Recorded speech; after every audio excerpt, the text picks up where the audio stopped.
காதல் என்பது இயற்கையானது.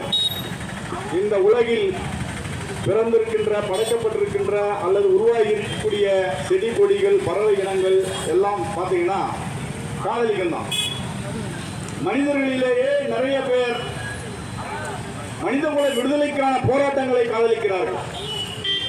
மனிதர்களிலே நிறைய பேர் இயற்கையை காதலிக்கிறார்கள். மனிதர்களிலே நிறைய பேர் தன் கட்சியின் தலைவர்களை காதலிக்கிறார்கள். அப்ப காதல் என்பது இயற்கையானது, உன்னதமானது, உயர்வானது என்பதை நாம் புரிந்து கொள்ள வேண்டும்.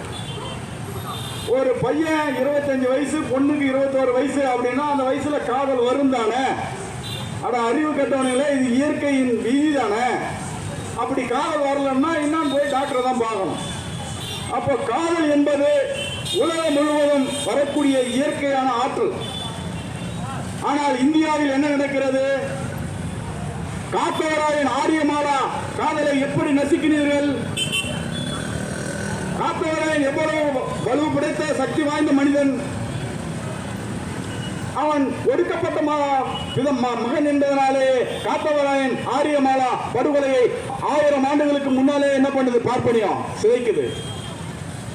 வரலாற்றில் பாருங்கள். RSSம் பிஜேபியும் மனுதர்மமும் தன்னை புதுப்பித்துக் கொண்டே வருகிறது. அடுத்து மதுரை வீரன் பொன்னியினுடைய காதலை பாருங்கள். மதுரை வீரனை கால் 2ஐயும் கை 2ஐயும் வெட்டியது. அப்போ மனிதனாக பிறந்தால் காதலிக்க கூடாதா? அப்போ தத்துவம் என்ன சொல்லுது? மனு தர்மம் அவன் ஜாதியில கல்யாணம் பண்ணு காதலின்றான். அது இல்லைன்னா இந்தியாவில் மட்டும், அது உலகம் முழுவதும் ஒரு விதி இருக்கும்போது இந்தியாவுக்கு மட்டும் என்ன விதி?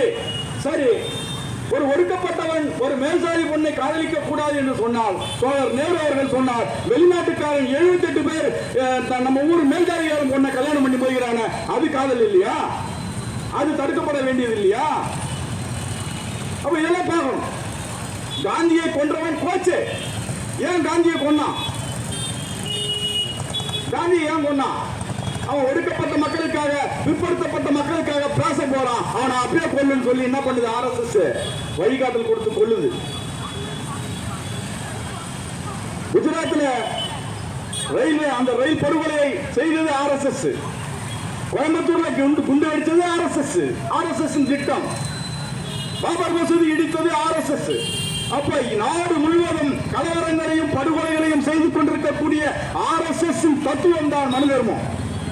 அந்த தத்துவத்தை இன்னைக்கு அரசியல் அரங்கிலே கொண்டு சென்றிருக்கக்கூடிய ஒரே இயக்கம் பிஜேபி தான். அது மக்களின் அறியாமையின் மீது அரசியல் செய்து கொண்டிருக்கிறது. அதன் விளைவாக இன்று கடைசியாக கவின் படுகொலை செய்யப்பட்டிருக்கிறார். இந்த இளைஞன் 1.5 லட்சம் ரூபாய் சம்பளம் வாங்குகிறார், சாப்ட்வேர் இன்ஜினியர். அப்போ அவனுக்கு வாழ்வதற்கு இந்த பூமியிலே வாய்ப்புகள் இல்லையா? வாழக்கூடாதா? என்ன இது நியாயம்? மனிதநேய மக்கள் மிக்க மனிதர்களே, கவின் வாழ்வதற்கு இந்த உலகத்தில் இடம் இல்லையா? யோசித்து பாருங்கள். நாளைக்கு இன்னைக்கு கவின், நாளைக்கு உங்க வீட்டுக்குள்ள கூட வரலாம். கவின் ஏதோ ஒரு மாவட்டத்தில் வாழ்ந்து கொண்டிருக்கிறான் என்று சொன்னால் கூட பரவாயில்லை.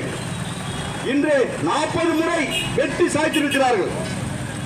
இது கொலையாக இருந்தாலும் கூட பரவாயில்லை, படுபாலக கொலை. இவன் எந்த வகையிலும் உயிர் பிழைத்து விடக் கூடாது என்பதற்காக 40 வெட்டு கொண்டிருக்கிறார்கள். இந்த கொலைபாலக சிந்தனை தமிழ்நாட்டிலே நிலவலாமா? ஊடுருவலாமா? நடமாடலாமா? திமுக அரசே, இன்று பல்வேறு ஜனநாயக சக்திகள் உங்களிடம் மனு கொடுத்த பிறகுதான் நீங்கள் சட்டம் இயற்றுகிறீர்களா? உங்களுக்கென்று மனசாட்சி இல்லையா? பல்வேறு பிரச்சனைகளில் நேரடியாக நீதிமன்றம் தலையிடுகிறது. அதுபோல உங்களால் தலையிட முடியாதா? அப்படி தலையிட முடியாத ஸ்டாலின் அரசு உழைக்கும் மக்களுக்கான அரசு தானா? யோசித்து பாருங்கள். தோழர்களே, மதுரை கோர்ட்டில் மக்களுக்காக களமாடிய வாஞ்சிநாதன் வழக்கறிஞர் சாமிநாதன் என்ற ஜட்ஜி மேல ஒரு மனு கொடுக்கிறார். ஒரு கீழ் அதிகாரி தப்பு பண்ணா மேல் அதிகாரிக்கு ஒரு மனு கொடுக்கணும். அதான் விஷயம். அதில் கேட்டு அந்த ஜட்ஜி ஒன்றும் மிகப்பெரிய யோகியம் கிடையாது. யோசிச்சு பார்க்கணும். பார்ப்பனர்கள் சாப்பிட்ட இலையிலே உருண்டு செல்வது புண்ணியம் சொன்னாங்க இல்லையா?